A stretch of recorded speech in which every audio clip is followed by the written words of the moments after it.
Oh, they believe that. They will believe that.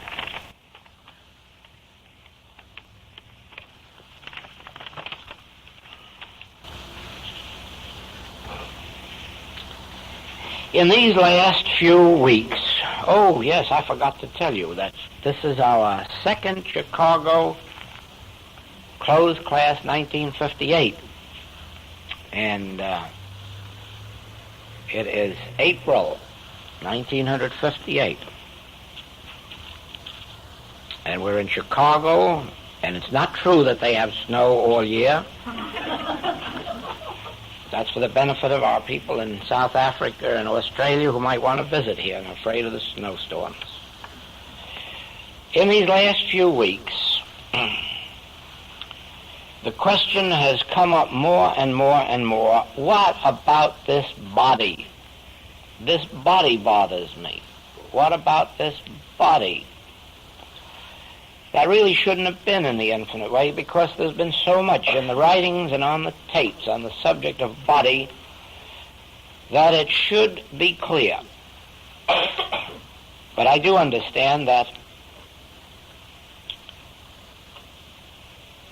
occasional reminders are helpful. And so I'm going to start out this evening with an unfoldment on the subject of body that came to me the other morning after we had had a most unusual talk in the evening at the Unity Church in Louisville. We had a very large attendance there, and somehow out of it came a most unusual talk, very deep. I was still in the spirit. The next noon I hadn't come out of it. But this came, and I wrote it down. It combines the subject of neither good nor evil as we may apply it to the body. Now you'll remember this, that we are talking from a purely spiritual or mystical standpoint. We know that there are three levels of consciousness, the material, the mental, and the spiritual. We know that there are people who live so completely on the physical level of life that they understand nothing but physical might, physical power, and physical remedies. We understand also that there are people who live on the mental level of life, and even though they have physical bodies, they live mostly the mental life, and the physical life is just a sort of an added thing. And then there are those who reach the spiritual level, and to them both the mind and the body are instruments of the soul. And that is the standpoint from which the Infinite Way message is presented. It is presented that you are soul. You are God's soul. That's your true identity. God, the soul, is the soul of man. And you are that soul. You are that consciousness.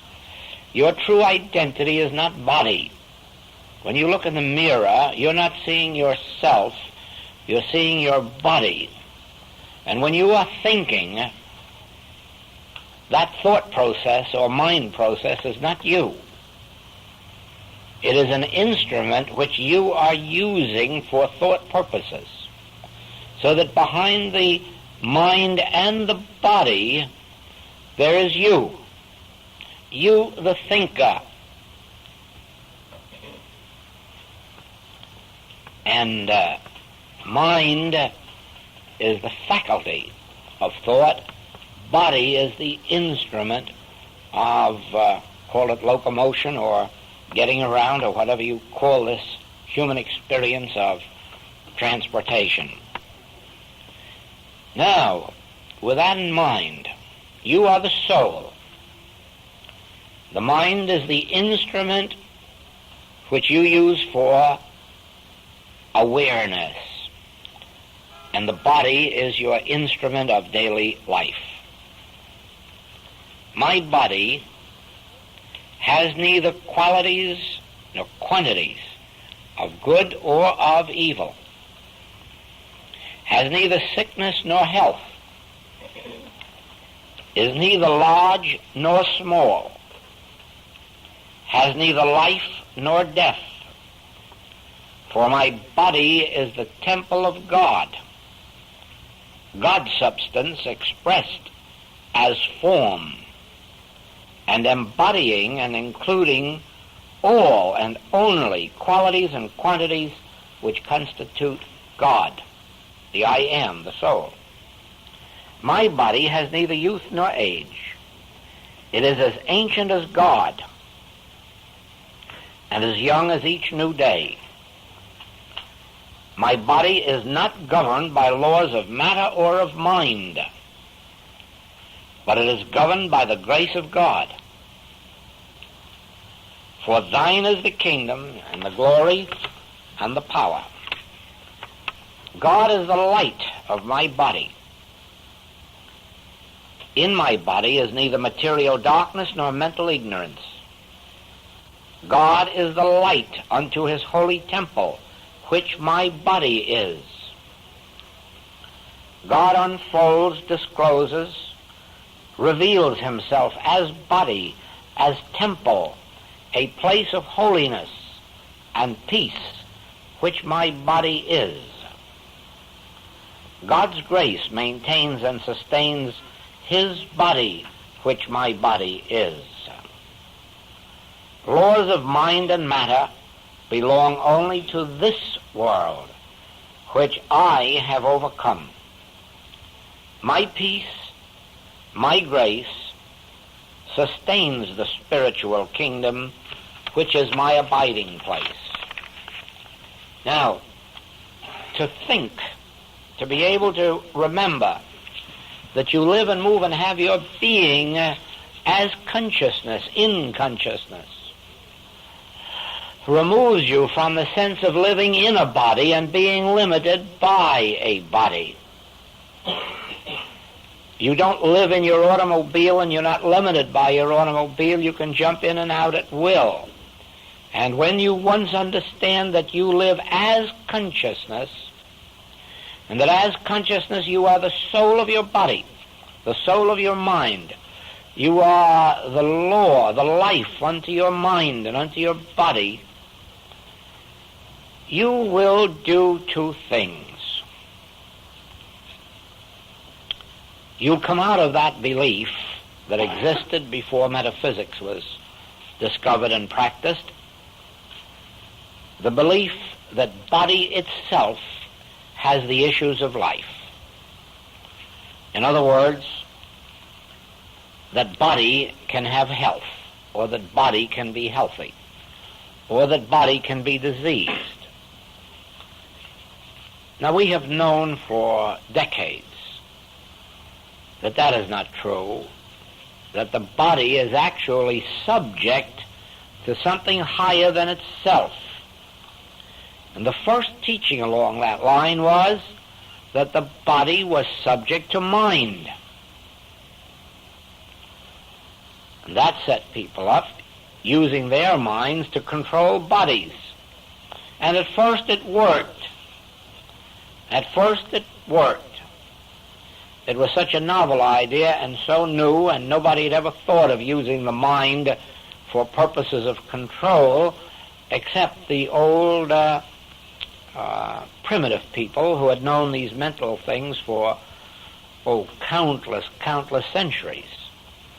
But modern man knew nothing about using the mind as a control. And all of a sudden he began to close his eyes and use his mind and control his body with it. And for a little while that worked, and sometimes with new beginners it still works, because of the novelty of the idea and the fact that it's something new and different, something on which to pin a hope. But it doesn't last forever because it leaves out of consideration the fact that behind thought there must be a thinker. And the thinker isn't a person. Thinker is God, the soul of man. Now the difference is this. If I am operating on the level of mind or thought, I could close my eyes and say that your body is well and your body functions normally and your body responds to this truth that I'm knowing. And the chances are that in some cases there would be healings, there would be benefits, and in the olden days there really were remarkable healings. But actually this never was the full truth, that the mind of one person could control the body even of themselves or of another person. It was only one of those on the way to get there places. It was a stopping place, a higher level than believing that the body determined itself. But now, from our standpoint of spiritual healing and spiritual living, where we understand that God is really the soul, the law, the life unto all being, the substance, and that mind is an instrument, and the body is the outer manifestation. Now we have an entirely different process in which we can close the eyes now. And we will assume for a moment that any one of you, or all of you, has asked for help. And now we will close the eyes, and I will think no thoughts. I will take no thought for what you shall eat or what you shall drink or wherewithal you shall be clothed or what your health shall be. I will merely sit there knowing that my mind is an avenue of receptivity.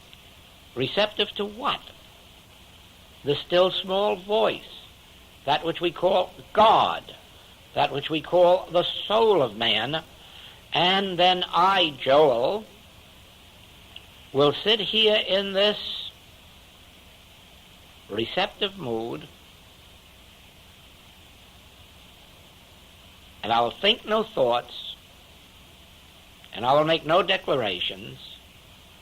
I will just be receptive.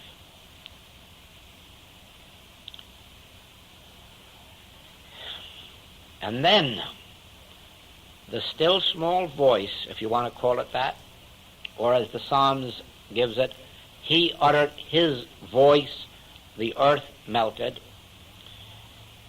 In that silence in which I have become almost a vacuum, a listening vacuum, always attentive, never sleepy, never tired, never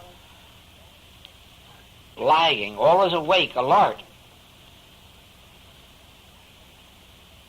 Remember, I'm waiting for the visitation of the Christ. I'm not going to be caught asleep when it comes. And then, out of the stillness, out of the infinity which is God, out of the depths of my soul, which is God, comes either a voice or a feeling or a stirring or a release or an assurance, call it any name you wish, and the earth melts. That is, error dissolves, disappears.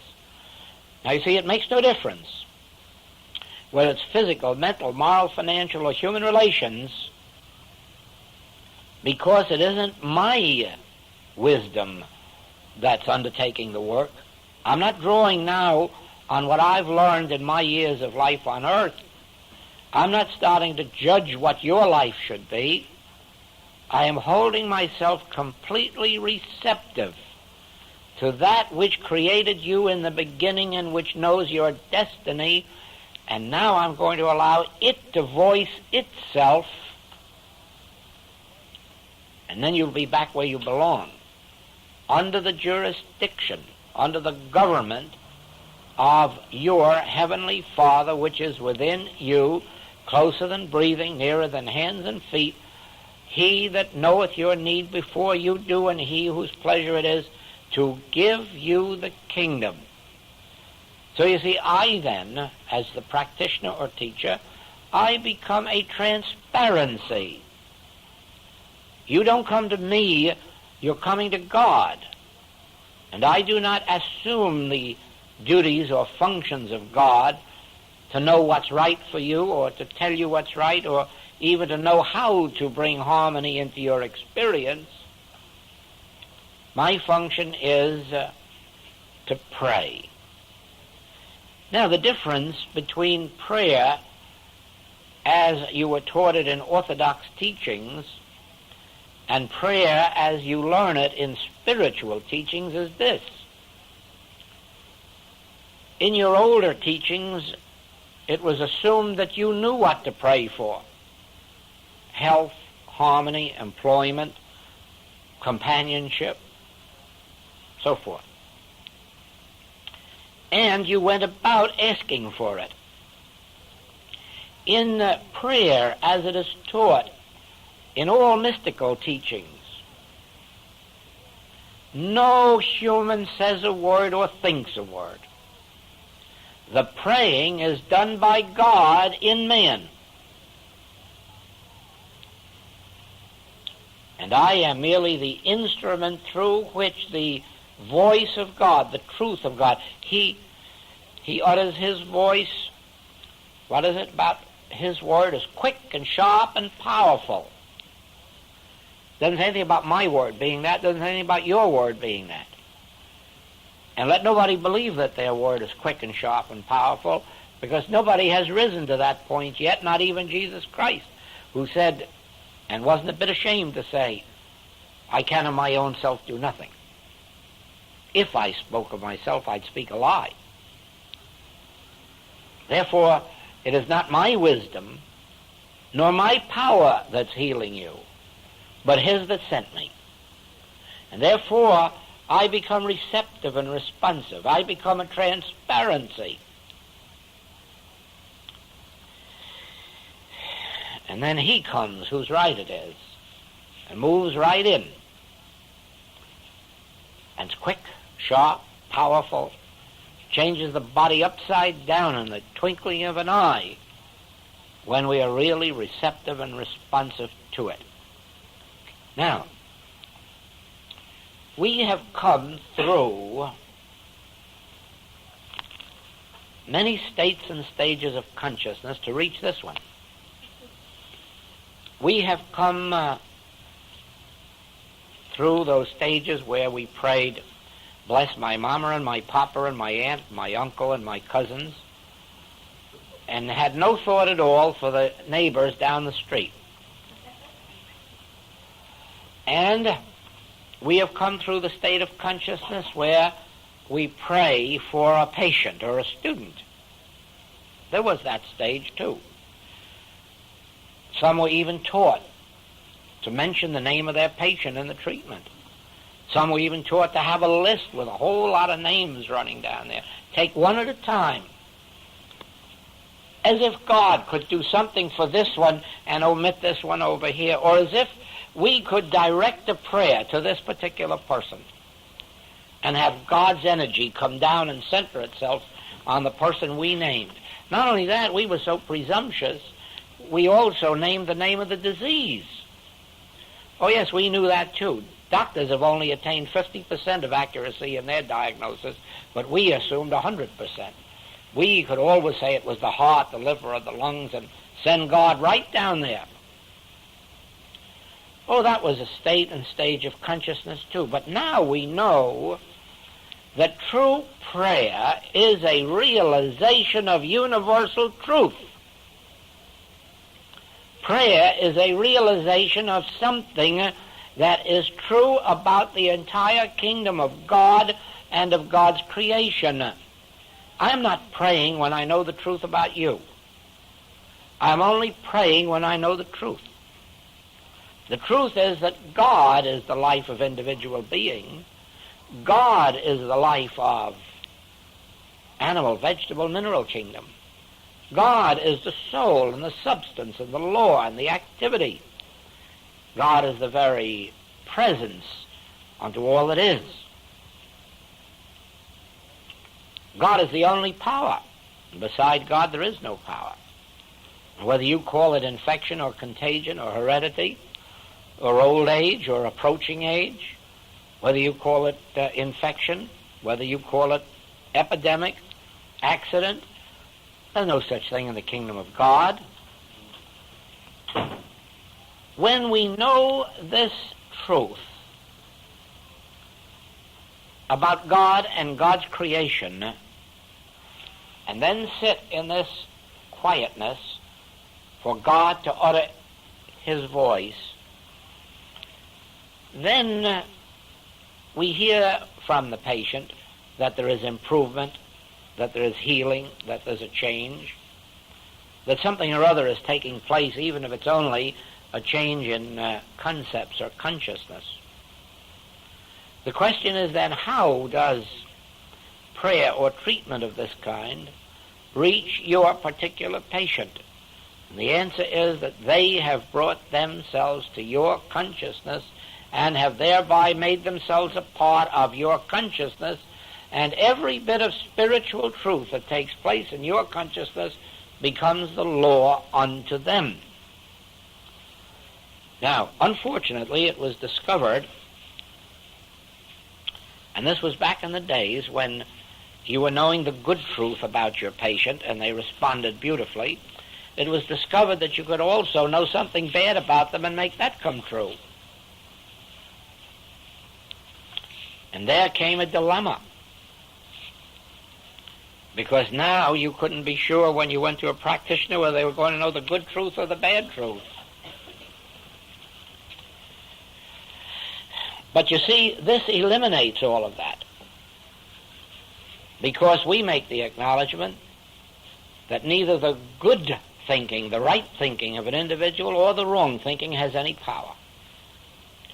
Neither the right thinking nor the wrong thinking of any individual has a power over you or over me. In other words, the human mind is not a power. It's an avenue of awareness. And the thoughts of man are not power. Why? Because only God's thoughts are power. And because we now know not only that power isn't in the effect or form or what was called matter, we also now know that the power isn't in the mind of an individual, or in the good thoughts of an individual, or in the truth that an individual declares, but the power is in the God that flows through the consciousness, or flows as the consciousness, of individual being.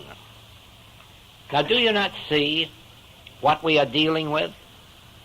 On this side is the world, that which Jesus overcame. What did that world consist of?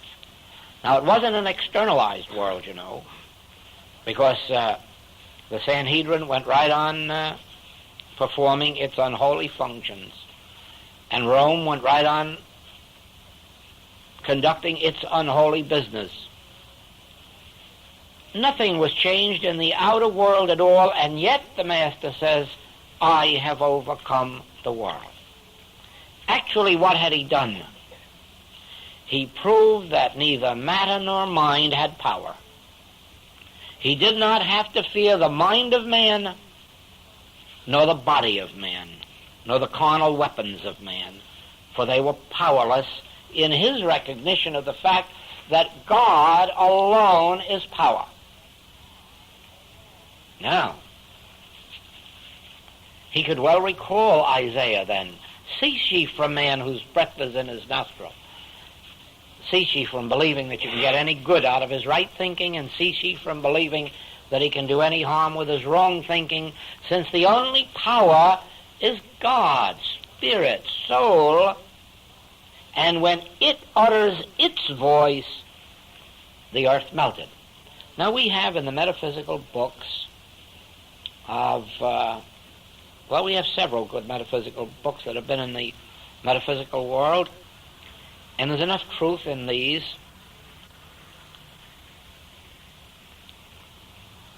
to do a lot of healing work. And there are a lot of people who have memorized every one of those books and can recite them and can't heal a headache. There have been lots of people who have studied those books, taken an examination, got 97% and a diploma, and can't heal a headache. And the reason is, and they're all good thoughts in those books.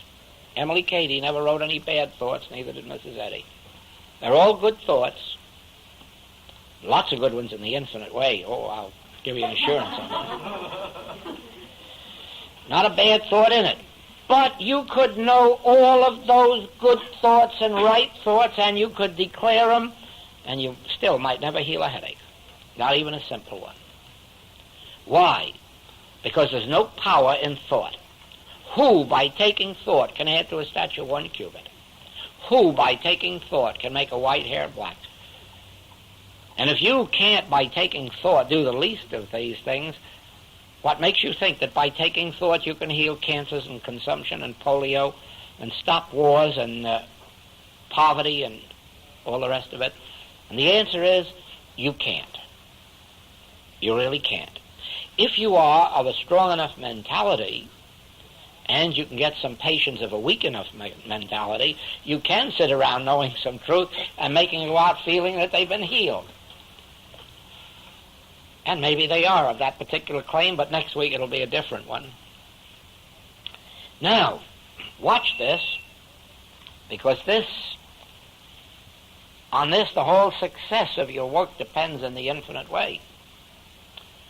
When you want to help yourself or another, voice, either orally or silently, all the truth that you can remember, whether from Scripture or from the writings. But voice truth about God and God's activities. Don't voice any truth about man, because there isn't any. Voice the truth about God. Then when you're through, realize that all you've done is prepare yourself for prayer. You haven't yet prayed. You haven't even yet treated. All you have done is lift yourself up by your own bootstraps to where you can now get quiet. All right, Father, I've had my say. I will listen for thy voice. I am listening for the still small voice. And develop. This isn't easy, but it's necessary. Develop this listening attitude. Father, if I know anything at all, it is that my words are nothing and my thoughts are less. If my good thoughts were any power at all, I'd have my mother sitting right beside me on the platform. If my good thoughts counted for anything at all, I know a lot of wonderful people I'd love to have around me, and I'd keep them here. But I couldn't. Thoughts are not power. Thy word is power. Thy word is grace. Thy word will lift up from the dead. Thy word will open the eyes of the blind and open the ears of the deaf. Thy word in the midst of me is mighty. And then sit and let it come.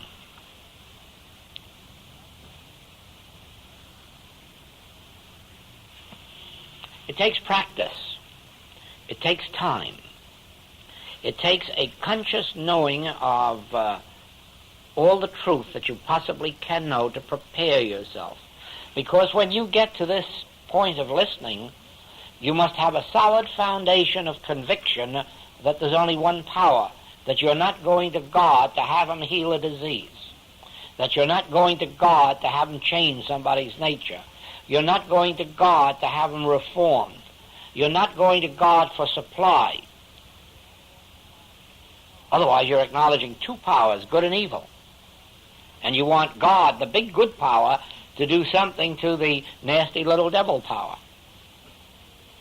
No, no, no. You will never be able to rest. You will never be able to sit back in peace while you're waiting for a great big God to do something to an error. You will only have peace when you can sit in the realization Thank you, Father.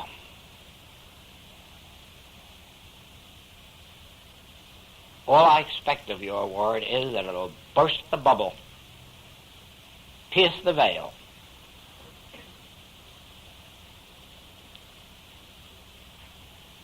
Harmony already is. I wouldn't be here listening to God if I believed there were inharmony or discord, because I can't believe in a God if there is inharmony or discord. My only hope and faith in God is that it's so infinite and so good that it has never permitted evil of any name or nature. Therefore, I'm suffering from a delusion. Not my delusion, it's a world delusion. It all began with the belief in good and evil. And because of that belief in good and evil, we are human beings. Take from me this belief in good and evil and leave me with the realization that God alone is. And I'll be satisfied.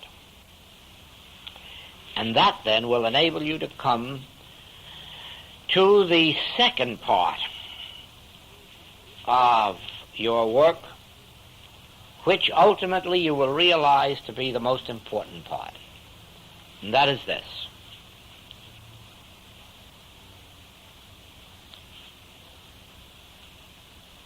We want the realization of God, and we want the demonstration of God. We want the realization of God's presence. We want the realization of God's Word. But not for any purpose. And on that hinges the whole secret of success in spiritual living. Unless we want God, period, we will be using God for a servant or a tool, and we'll be using God to serve some purpose of ours, and thereby we'll make God our servant instead of our being God's servant. The moment I have a desire for God to do something to me, I'm asking God to do my bidding. The minute I expect something of God, I'm using God as my servant, as my instrument, as my tool, and I have got the relationship so completely reversed that I cannot meet with success. I can only want God for the purpose of God realization. What it does to me or to my affairs, it's entirely different. But the minute I try to direct God to bring me companionship or bring me a home or bring me an occupation or bring me a talent, God then becomes the means to an end. That's kind of shocking when you think it over. It's the usual idea of prayer and treatment, that God is going to do something for us, or that we are influencing God in the right direction, or we are bringing about God's doing of something. And this isn't right. This isn't prayer. That's why it isn't effective. The only effective prayer is the attainment of God realization. Not for any purpose. For any purpose, that makes God a servant. God isn't a servant. We are the servants of the Most High. We are the instruments as which God can express, as long as we don't have a will of our own or a power of our own or a desire of our own. That's why in our wisdoms it is given us often, the only sin is desire. When that came out, mothers wrote me all over, is it a sin that I desire my child to be well? Is it a sin if I desire abundant supply? And I'd have to write back, yes, all desire is sin. All desire is sin, except the desire to know him aright, whom to know aright is life eternal. That's the only desire that is not sin.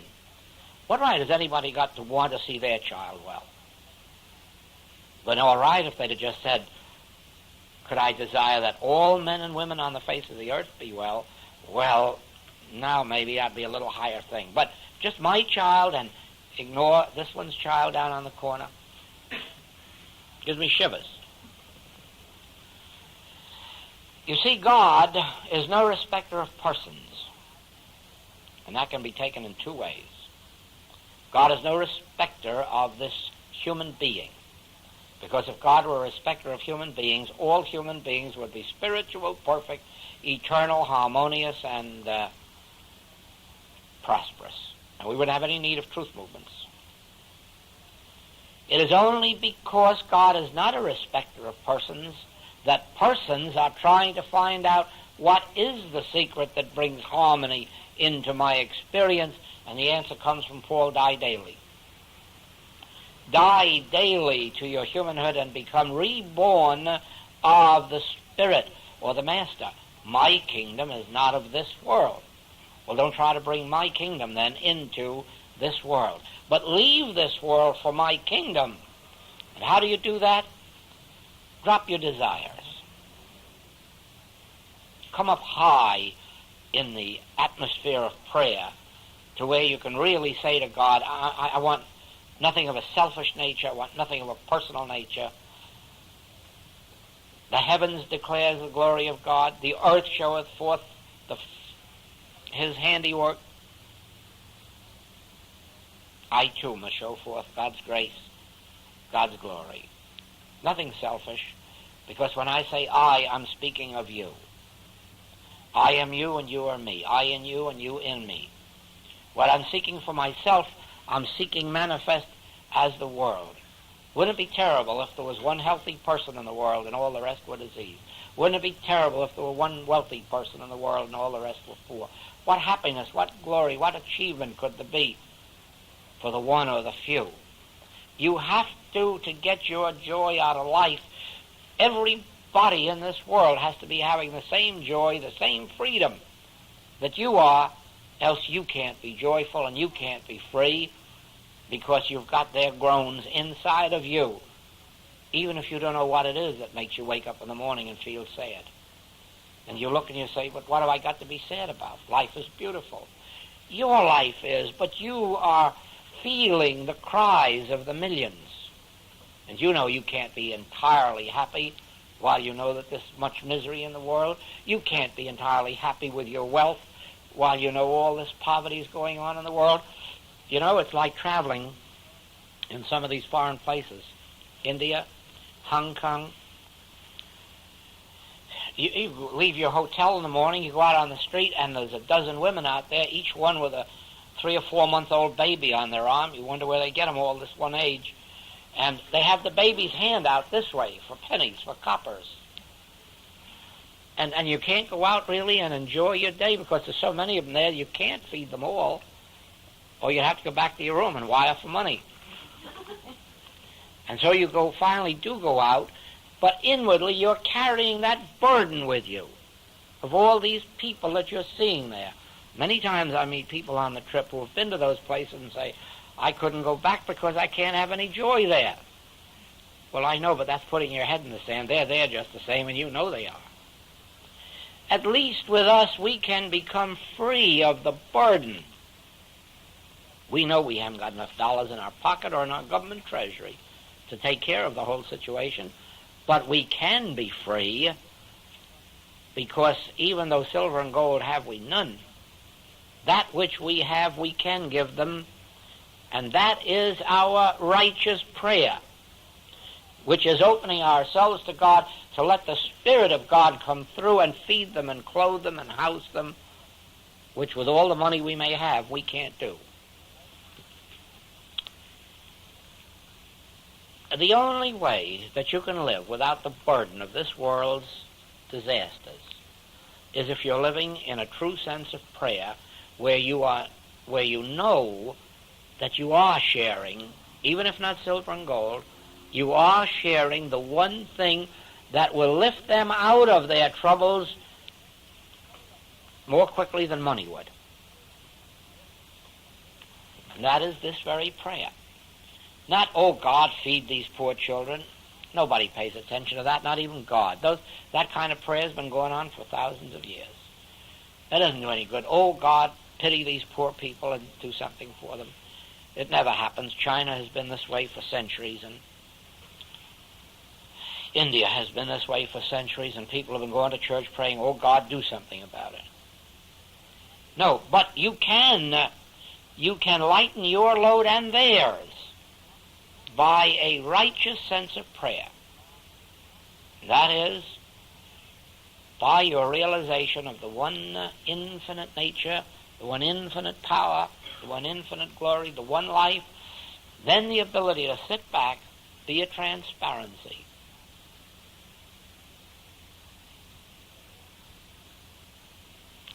And through your consciousness, or as your consciousness, God comes into the world.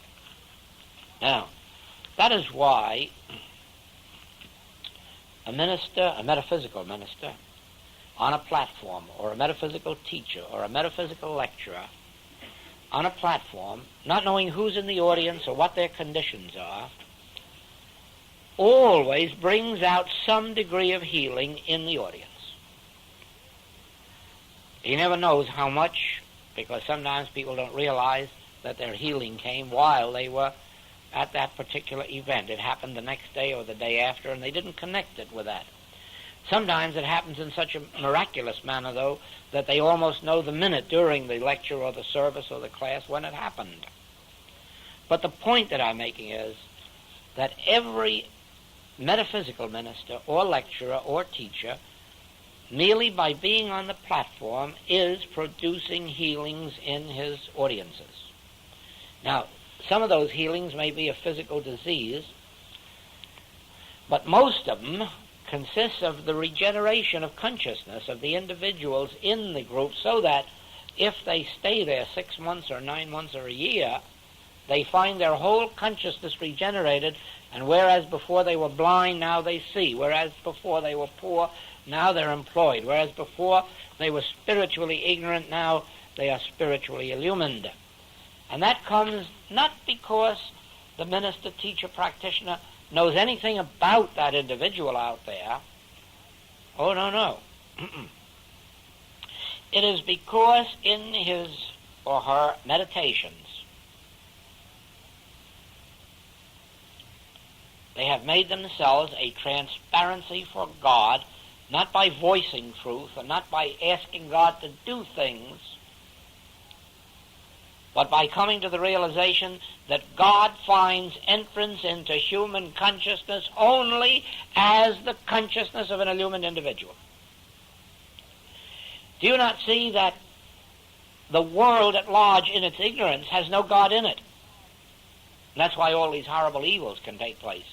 And then as soon as an individual gets into a community with some measure of enlightenment, his community begins to change.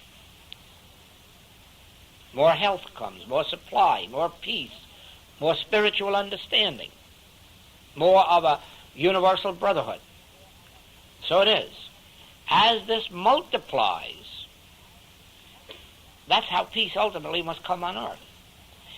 Don't think it can come on earth while the human race stays a human race, each one fighting for its own good, each one praying for its own child, each one supporting only its own particular neighborhood or church or religion. Oh, no, there'll never be peace on earth that way.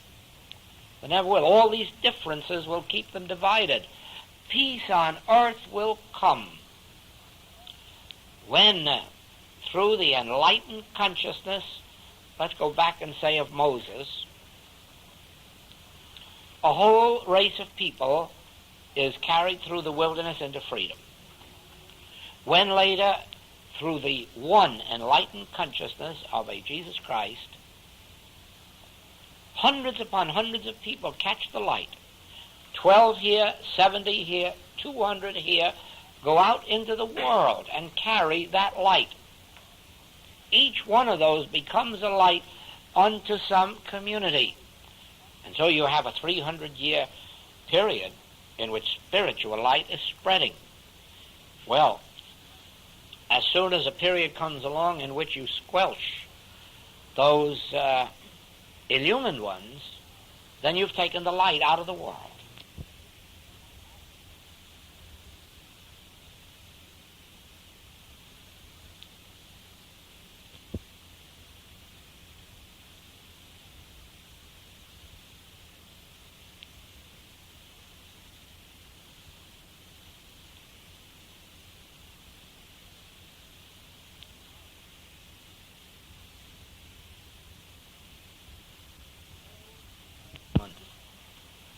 No, an individual to be spiritually illumined has to be kept on tiptoes, demonstrating supply not only for themselves, that's the least of it, but for a community. He has to be demonstrating health, not merely for himself, but for all of those who come to him. That keeps him on his spiritual toes, completely always in the realization of this. Otherwise, he just goes back to a mountain. He's physically well, he's financially well off, and so he sits there. No demonstration to make. Pretty soon he's as dull as the rest of them. And that's what happened. They put all of these people who were the Christian missionaries and the Christian ministers, and all, they put them on a payroll as soon as they organized the church. And instead of the ministers supporting the people had to come in and support the ministers. And believe it or not, they've perpetuated that nonsense until now. It's the duty of every good member of a church to support his minister or his church. What the minister's for, I don't know. No, you see, spiritual illumination consists of the realization that there is of this world, a world of darkness, not as a reality, but it does exist as an appearance, as something to be dealt with. But the fact that there is such a thing as a God of infinity, eternality, immortality, and then the ability to be still and let God function. And then as God functions in my mind and in my body and in my purse, it's only one other step to the same God functioning in your mind and your body and your purse. These people call it demonstrations of supply, demonstrations of health, demonstrations of companionship, and it isn't. It isn't. It's demonstration of God. And that's why they lose their demonstrations eventually. They really believe they've demonstrated something or some condition or some person. And the demonstration never consisted of that. The demonstration consists of demonstrating God. Once you have attained the realization of God, there's no other demonstration to make. Because God never sends a fortress or a high tower. God is the fortress and the high tower. God never sends life eternal. God is your life eternal. God never sends supply. I am the meat and the wine and the water and the bread and the resurrection. There's no such thing as a God and.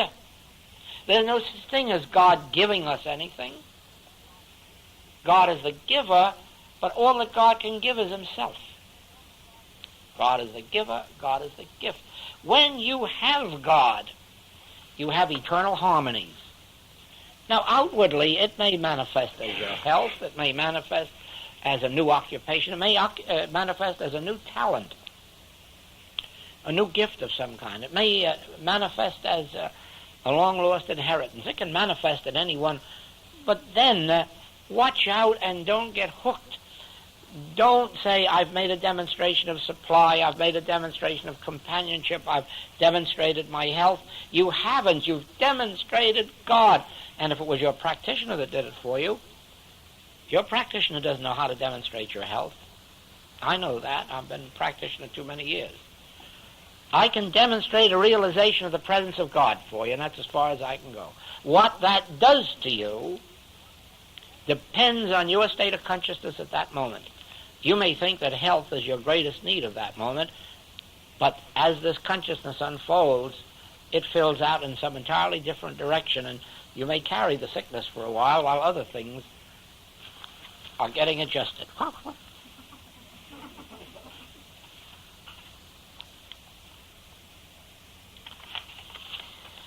Now, do you see, the whole subject is really God. The whole demonstration that we have to make spiritually is the demonstration of God.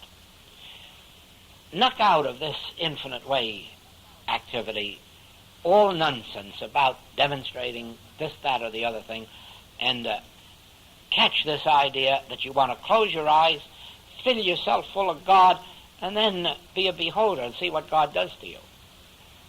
And God does wonderful things to us but not always in the way that we think and not always in the time that we think. Now,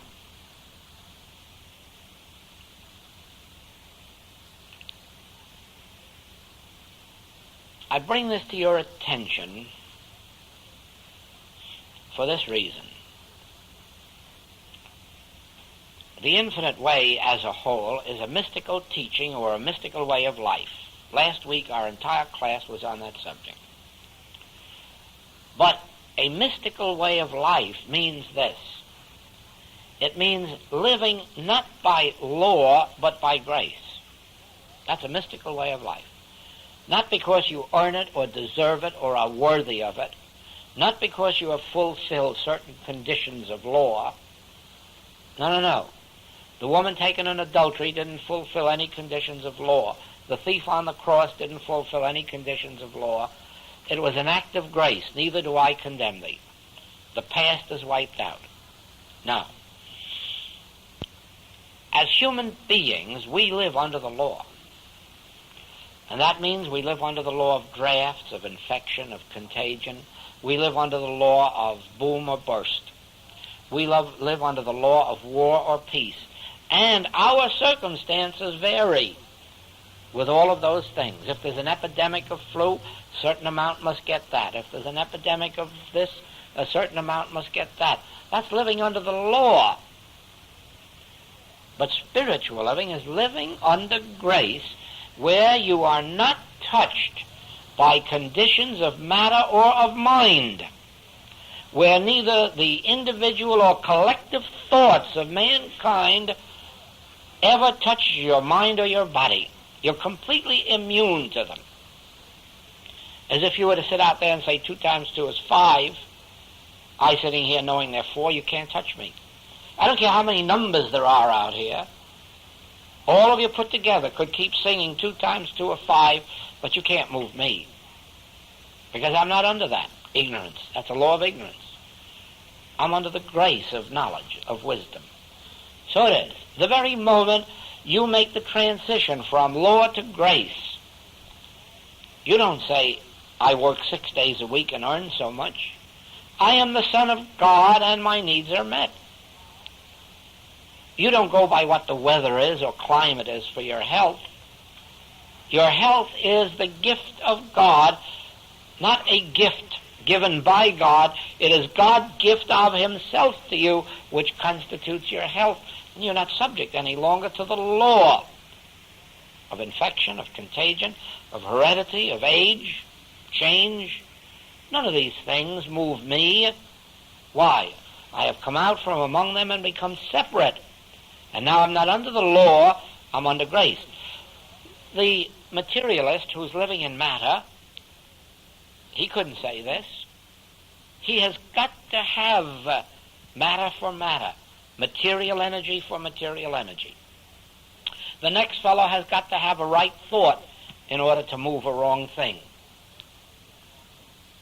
But the day comes when you're no longer under the law of either matter or mind, when you are under grace. Now, your income may be chopped in half from this direction, but you'll find that it opens up somewhere in this direction. Your health may fall down here today because of some momentary lapse, but over here it's picked right up again and you start over fresh. Why? You're not under the law, not even under the law of convalescence. You're under grace, isness, being. Now, can anyone do this for you? No. They can only lead you to the water and you have to drink. You have to accept this in your consciousness and then begin to act it out. So that if you leave here and you begin to become aware of inharmonies and discords, whether in yourself or in others, you have to snap yourself back by the realization, yes, but I'm not living under the law, I'm under grace. And hold to that and hold to that until you've broken your past consciousness of law and die daily, Paul calls it, and have been reborn into a life under grace. It's an effort. It's an effort. That's where the mind comes in.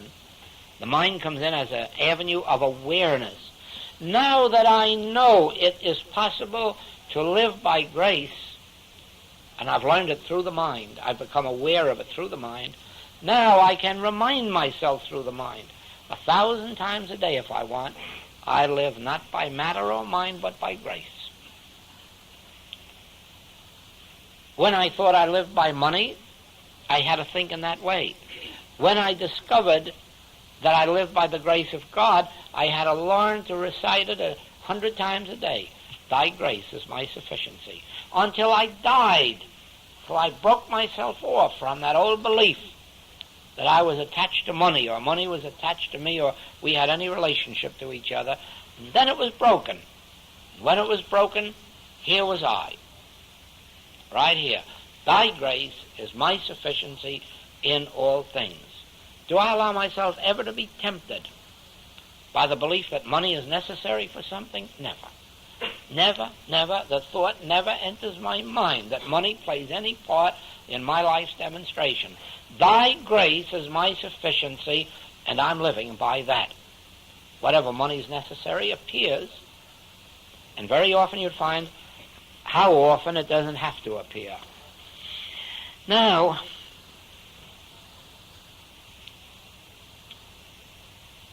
over here is this world with all of its laws. Over here is my kingdom and life by grace. Choose ye this day whom you will serve, and then stick with it. Now, the man out on the street can't make this choice because he has not yet been led by the Spirit of God to come here and learn these things and be lifted into the place of awareness. Therefore, you can't go out on the street and proselyte. You can't go out on the street and preach to them. You can't even go out and teach them. You have to wait for them to be led into you. Then, because they're led into you, they have been readied for your message. And so it is. People in our phase of work, in this spiritual work, who go out looking for patients or looking for students or looking for lecture engagements or teaching engagements, they're nonsensical. They're just inviting trouble. They're just walking into a lion's cage. But the spiritually illumined sit quietly and let God direct to them those prepared for him from the beginning. So it is with our message. You see how it operates. When something's going to take place, you get notified of it. But no advertisements go out. No new people are solicited. No, if they come, it's by the example of what happened to you. That's all. And that's the way this work is. So it is with everything. You can pray in secret, and the Father that seeth in secret will reward thee openly. Well, at least you see where we're starting.